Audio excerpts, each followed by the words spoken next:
It was a Friday night like any other, or so I thought. I just wrapped up a long week at work and was looking forward to a quiet evening.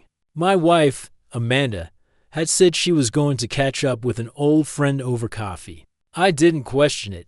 We'd been married for 5 years, and despite a few rocky patches, I trusted her. Or at least I wanted to believe I could. She'd been distant for weeks, more glued to her phone, less interested in conversation, more tired at night. I thought maybe she was just stressed from work. I tried to be understanding. I cooked dinner more often, planned a weekend getaway, even brought her flowers for no reason. She smiled, said, "Thank you," but her eyes were elsewhere. That night, I reheated leftovers and sat in front of the TV. I texted her once. "You home soon?" No reply. An hour passed, then 2.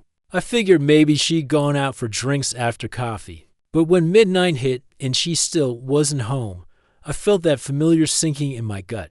The kind you get when your instincts know before your mind does. At 12:47 a.m., my phone buzzed. It was Amanda. The message was short, one of those texts that hits harder than 1,000 words could. It was a photo. She was in bed, her hair messy, sheets tangled. Next to her, unmistakably, was her ex, Evan, the guy she swore she'd never speak to again.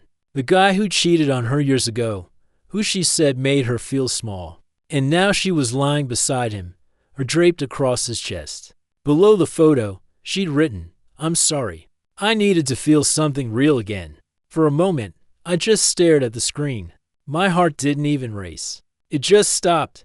I felt this numb, hollow quiet spread through me. It was as if every word, every promise, every moment we'd shared evaporated in that instant. Then I felt something else. Clarity, cold, steady, absolute.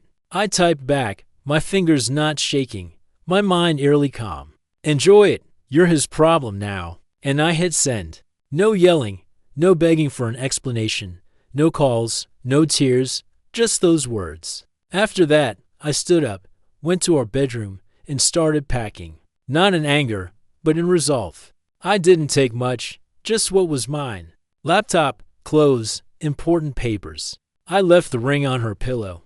I didn't want anything that reminded me of her. By morning, I was gone. I moved into a small apartment across town. My lawyer was efficient. Within weeks, the divorce papers were ready. Amanda tried to reach out. Calls, messages, even showed up once at my office. She cried, begged me to talk, said it was a mistake, that she'd been confused. I listened once, quietly, and then asked her one question. "When you sent that photo, what were you trying to tell me?" She broke down. Said she wanted to hurt me the way she felt hurt. She thought I'd stop caring, that I didn't love her anymore. I told her, "You're wrong.